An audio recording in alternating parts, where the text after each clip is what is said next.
I'm beating every N64 game, and I mean all of them. The twist is, the next game I play is randomly selected, so I have no clue what's coming next. This is the journey to beating every N64 game. Last week, we were farming in space, and this week, we're farming for vegetables. Hey, welcome to another episode. If you do enjoy this video, consider giving it a like, as it does help the channel a lot. And if you like this series, make sure to subscribe so you don't miss out on the next one. Game number 16, Harvest Moon 64, released in 1999, developed and published by Victor Interactive Software. This was definitely new territory for this challenge, as this game is essentially a farming simulator. I actually remember seeing this game back in the day, but I'd never played it.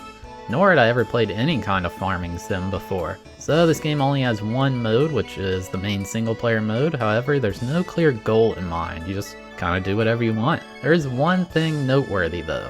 At the end of year 3, your dad shows up to evaluate your farm, then the credits roll. That will be our win condition for this game. Reach the end of spring year 3.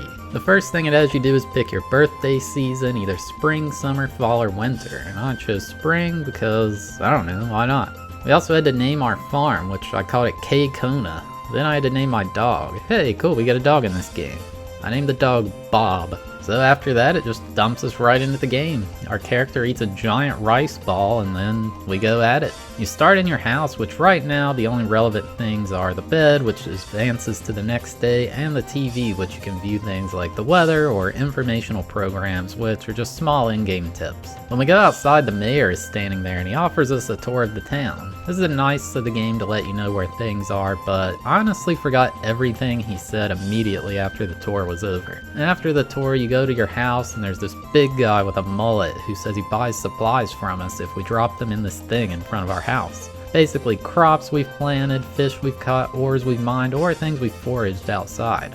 Oh yeah, the lore of this game. It's never really explicitly stated, more implied. Basically, our character's grandfather ran the farm in this town until he died one day. Our dad was looking for someone to take over it, and we said we wanted to. You hear people mention things related to it throughout the game. So after this brief tutorial, we're dumped out on our own. The first thing I thought to do was check my farmland, and well, it was a disaster. There's just weeds, rocks, and tree stumps all over the place. So I went to work getting rid of all the stuff. Use energy for doing any kind of action, such as using a tool, and after too much energy, your character's exhausted and can't do anything else. In-game time passes while you're outside, but it stops indoors. You could, in theory, just work through the whole night, but the energy mechanic usually prevents this. You can advance to the next day by writing in the diary, which makes your character go to sleep, then it advances one in-game day. If you're pretty clever, you may be thinking, hey, couldn't you just have your character sleep over and over and reach the credits super fast? And the answer to that is yes, I could. But it wouldn't really feel like I've beaten the game, so I wanted to play it just like you would in a normal playthrough. And yeah, that's the general idea of the game. Do whatever tasks you want throughout the day until nighttime, then go on to the next day. We start in spring year 1 and we have to reach the end of spring year 3. The game only operates in seasons rather than months, so it's essentially like there's 4 months per year. Since this is a farming simulator, my first thought was I should get some seeds so I can actually harvest some crops. So I made my way to the seed store. I bought some turnip seeds and made my way back to the farm to get to work. Unfortunately for me, I didn't understand how planting seeds work, so I wasted nearly all of them.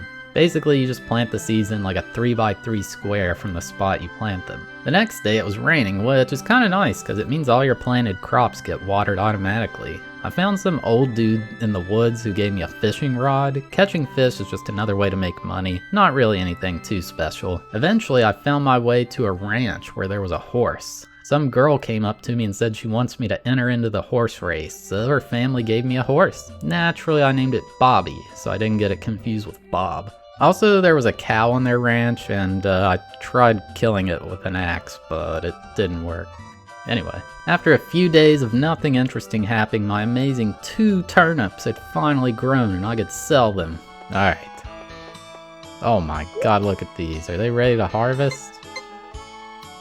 Is this gonna put the harvest in Harvest Moon? I'd also bought some more seeds, and this time I actually knew what I was doing. 18 turnips planted, and I was ready to make bank off of them. One thing that can happen if you stay out working too late when it's raining is your character can get sick and you'll have to stay in bed the next day, essentially missing out on a full day of tasks. I think it's just random, but you can avoid it by not staying out in the rain. Eventually, it was the 15th of the spring month and there was some guy outside my house. He said he's a botanist and he owns the flower shop. Basically, he'll be in town for spring and summer and be gone for fall and winter. I think he brings back rare seeds you can purchase at the seed shop. The next big thing that happened was there was a horse race that took place, and for some reason, I wasn't allowed to take part in it with Bobby, but I was able to bet on it. A few times a month there will be some big event like this which breaks from the monotony of just doing all your work tasks, and it's usually worth attending these things because you can unlock special events in the game. The actual horse race itself is just alright, you just watch the horses run a straight line, you just bet on who you hope wins. On your mark, get set. Alright, we got Gray Horse out in front, Brown leading in, Brown taking the lead, Gray Horse not too far behind the White Horse, and the Dark Brown Horse coming through, Dark Brown Horse not too far behind the Brown Horse, White Horse, Mahogany Horse, and it's the Brown Horse taking the win. A few days later, that botanist dude showed up saying there was a goddess festival to bring good harvest for the town, and that I needed to vote on who should be the goddess, any of the girls who live in town. I decided to vote for Potpourri because, well, she's the only one I had met so far, and the only name I recognized. She's the daughter of the owners of the seed store. So after a few more days' work, it was now time for the festival. Everyone in town is in the square, and it's basically the only thing you can do for the day. The seed store owners sell some rare flower seeds, and there's some sketchy dude who tries to sell a power nut for 1,000 gold. I didn't have enough to afford it though. Eventually the girls come out and reveal who's the queen of the harvest, and it ended up being Potpourri, just like I voted for. They ask you to choose a dance partner, but I wasn't allowed to dance with Potpourri, so I chose the girl who gave me the horse. It shows a cutscene with like everyone dancing to some like Irish river dance music or something weird, I don't know. That guy's the king. And then it just cuts to the next day. A few days later, I visited the vineyard and one of the girls, Karen, runs off from her father saying he won't let her do what she wants. Her father yells at her and she runs off. Apparently, she doesn't like living in this town and wants to live in a big city. Not sure what it's all about, but it's at least something eventful. For the rest of spring, I just kept doing my own thing. Harvesting crops to sell, farming wood from the trees in the mountains, and catching fish to sell when I had nothing else to do. Oh, and of course, feeding Bob. A few days later, I decided I wanted to try to get a relationship going with one of these girls. Getting married is like one of the main endgame goals of Harvest Moon, so better start early, right? I figured since Karen had a bad day earlier, I'd try to cheer her up by giving her a big old fish. However, she didn't want the fish and said she didn't like it. How rude! So I decided I had enough of that and went to look for somebody else. That's when I found Maria wandering around at the mountain. She said she was the receptionist at the library, and I tried giving her a fish, and she was happy with it. From that point on, I knew she was the one. We would set our sights on Maria for the rest of the game. This was also the same day I found out there's a construction business near the mountain. They can add upgrades to your home for some money and logs. This is like another progression thing to keep you working in the game. And I decided to go ahead and purchase something, the baby bed, because, well, figured it might help my chances with Maria, you know? So now the spring month was over and we had reached summer. Nothing too different happens in summer, other than the music playing on the farm changes to a more upbeat song.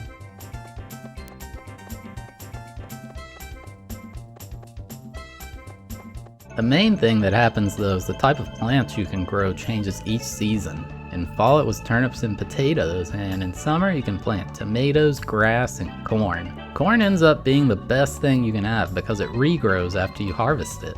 The next day, something weird happened. It sounded like there was like a hurricane or a tornado or something outside, the TV didn't work, and I wasn't able to leave the house.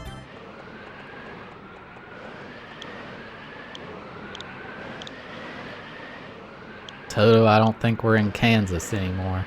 Not sure if there's anything you can do here, but I was just forced to sleep and lose out on a day. I think that's completely random too. Later on, there was a rainy day, so not much to do in town, so I went exploring. I made my way to the mayor's house, and that's when I saw Maria there. I had no idea she was the mayor's daughter. this was going to be tougher than I thought. The next big event in town is the Vegetable Festival, where everyone in town brings in the best vegetable they've harvested, and a judge decides which one is best. That's where I learned that Maria really likes cabbage. This info would be very important later on. The winner ended up being the potion shop owner, and I'm honestly not sure what he even brought, but I guess it was good. Finally, after like 2 weeks of growing, my corn had finally become fully grown. It was time for me to cash in. Bob, I think I forgot to feed you. Yes!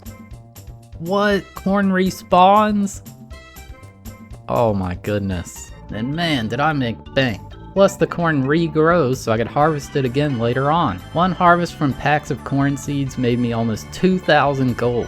One of my daily tasks I added to my play was visiting Maria at the library once per day. This way I could build a relationship by talking to her and bringing her gifts. Are you off today? Yeah, you could say that. One cool thing for progression this game offers is that your tools can level up over time with enough use. It starts at the basic tool, then goes to silver, then finally gold. By far the most useful one is the watering can. After nearly 2 months of use, mine has reached silver. That's what I need. Yes! Oh my god, yes. This allowed me to water 3 plants at once instead of just 1, which saves so much time. Towards the end of summer, the Sea Festival happens. The main thing here is there's a big swimming competition you take place in. This is something you actually have to have some sort of skill to do. Basically, you just button mash A to reach the end the fastest.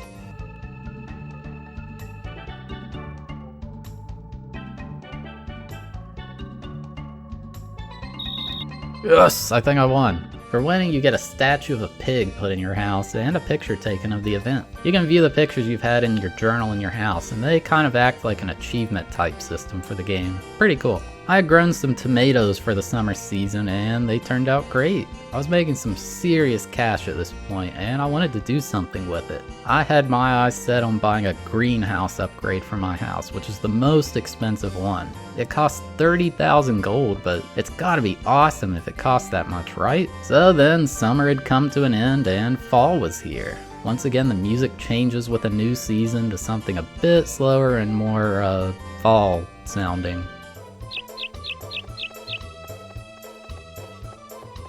The music in this game admittedly gets pretty repetitive, but I did like it. During fall, the only crop that's able to be grown is eggplant. It's honestly not really a big deal as you can sell it just like anything else, but it's definitely not as OP as the corn was. One thing fall brought was the crafts shop had a device for sale that sure looked a lot like the Ocarina of Time from Zelda. I bought it and it went into my key items area. I would love to say that this led to something amazing later on, but unfortunately I didn't ever figure out what to do with it. I feel like there's some kind of side quest you can do with it or something. I don't know, maybe one of y'all know what it's for. Anyway, I just kept doing my daily chores in fall. Harvesting the eggplant, getting wood from the mountains, and making sure to visit Maria every day. It's basically what you do in a simulator, you know, just build up your fake life. A bit over a week into fall, something absolutely wild happened. Maria visited me at my house. She said I worked hard and brought me something to eat. This was a huge development for the game. The first big event in fall is the Harvest Festival.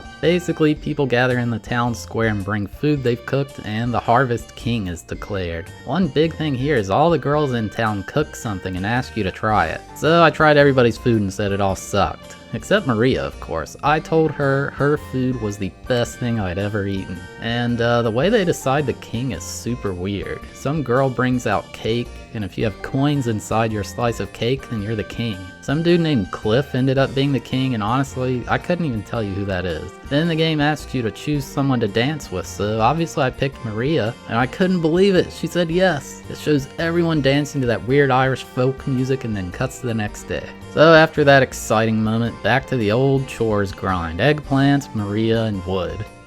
Oh, wow, that was weird.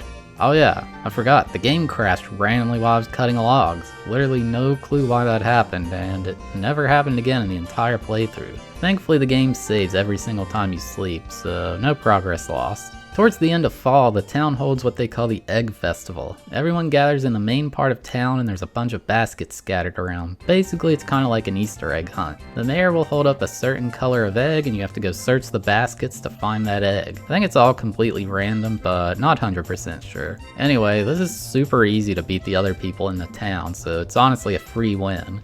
They're all so slow. When you win, you get a power nut as a prize. This is a rare item that permanently increases your stamina so you can do more tasks throughout the day, which that's amazing to get, honestly. A few days later, the owner of the construction company asks if you could help with building a bridge on the mountain and says you'll get paid for it. Basically, there's this large gap at the top of the mountain that you can't get across, and getting to this point in your file will get it connected. If you go help them, it just shows a cutscene with you helping them build up on the mountain. You get around 1.5 thousand gold or so. This comes at the cost of using up your entire day, so you can't really do much else. After like 5 days or so, the bridge gets finished and you can access the rest of the mountain. There's not much up there, honestly, other than a house that wasn't accessible before. There's an older couple who live there, but I'm honestly not sure what they're there for. It turns out the horse race is held twice a year, and I was able to enter Bobby into the race this time. I was so excited to show these guys what me and Bobby had. Basically, you just mash the A button to run faster, but your horse's speed is dependent on how well you've taken care of it so far. And well, I'll let the results decide how I've taken care of Bobby. Oh my god, Bobby. Bobby! Bobby, what happened?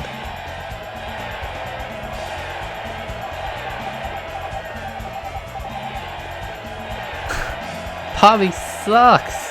Yeah, Bobby was an absolute disgrace. I decided to completely write him off at this point. No more brushes for him. A few days after the horse race, Maria randomly showed up at my house again, and she brought me some rice balls to eat. She seemed kinda nervous, but it was a really nice gesture, I thought. I thought things were going pretty well. Finally, a little bit later, we had reached winter of year 1. The song changes again to something much more slow-paced, and there's also snow all over the ground.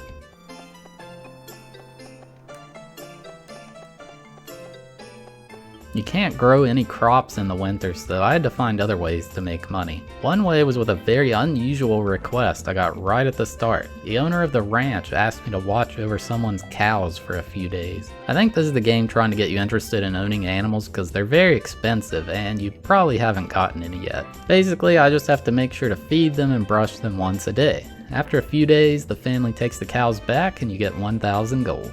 After watching the cows, I finally had enough money to afford the greenhouse upgrade, so I went to buy it right away. This thing is so expensive, so I was excited for how good it must be. It takes quite a few days for them to finish building it though. In the meantime, the mine had finally opened up. It's in a cave near the construction business, and it's basically the main way to make money during the winter. Basically, you go in and use your hoe to dig. It's completely random what you find, so you just dig around until something comes up. You can get a few different ores that you can sell, and also some spots contain a small amount of gold. If you get really lucky, you can find a hole which will take you to a lower level of the mine where you can find rarer items, including a power nut. Found a hole? Yeah, let's go in.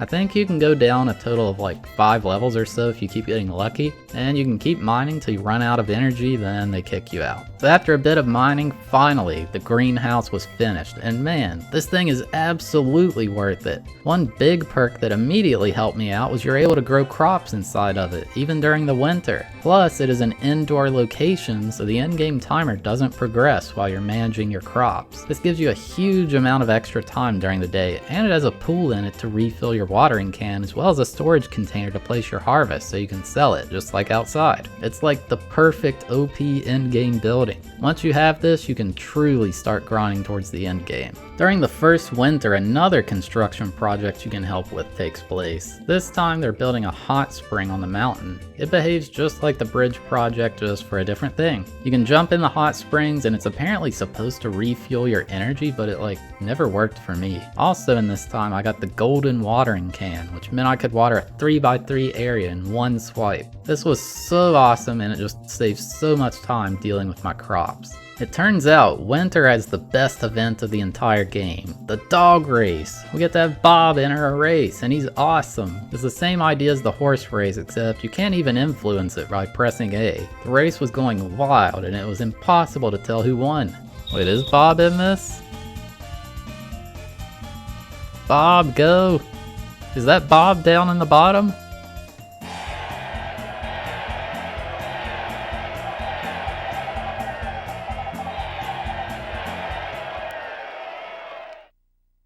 Bob didn't get last. Bob got 5th.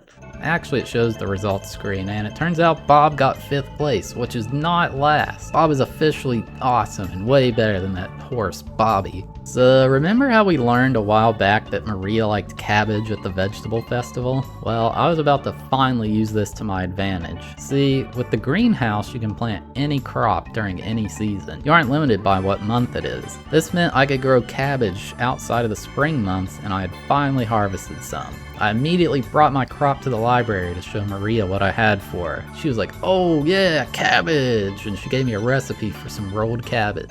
Apparently there's a lot of recipes you can get in the game. It's like another completionist type thing.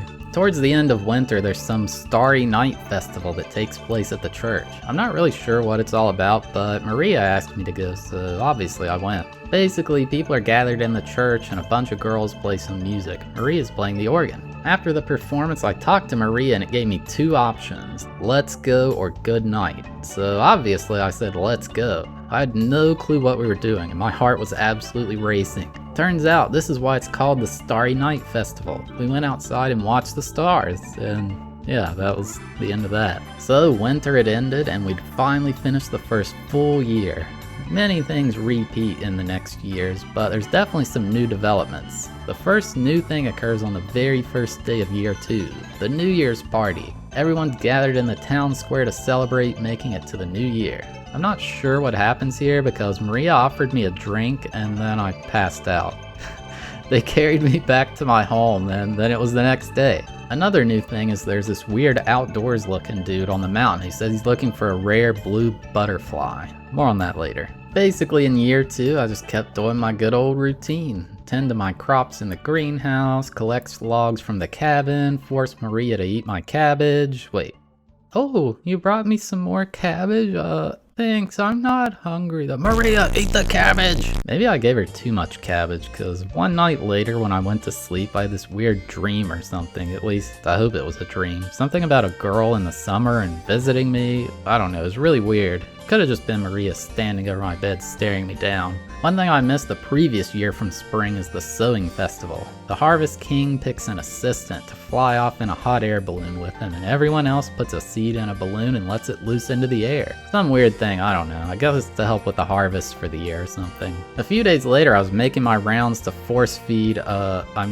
give Maria some cabbage, and something different happened. Usually she's sitting at the desk, but instead she was standing near the shelves. There was an out-of-place book on the desk instead. Maria said it was her book and asked if I was the one who gave it to her, and I said yes, even though I never touched any book in my life. Thankfully, she was happy about it. Hopefully she doesn't find out I lied. Not only were things with Maria going well, but things with upgrading my house were too. With the power of the greenhouse, I was able to quickly obtain a kitchen and a bathroom for my house. It started really feeling like a real home. Also, not sure where my character used the bathroom before getting that on the house, but whatever. Later, something different happened at the library again.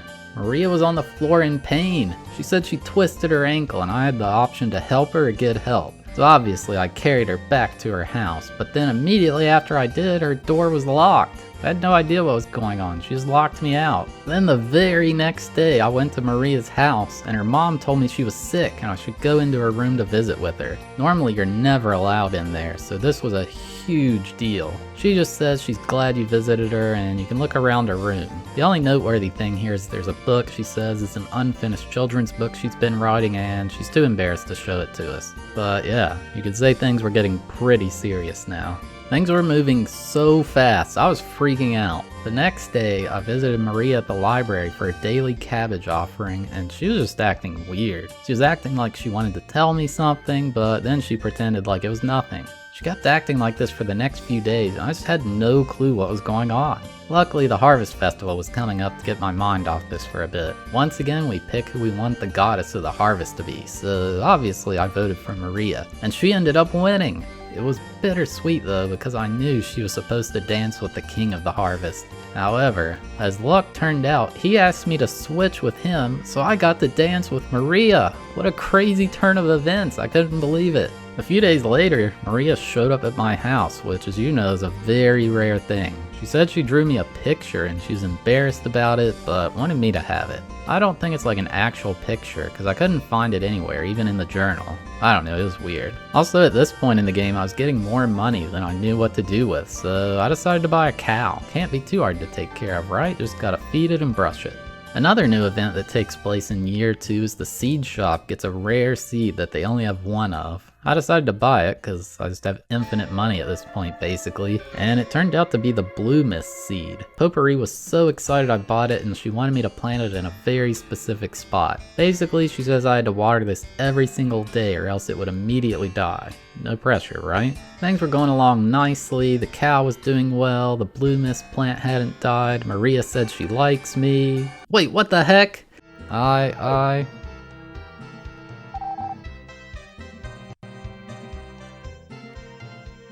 Oh my goodness.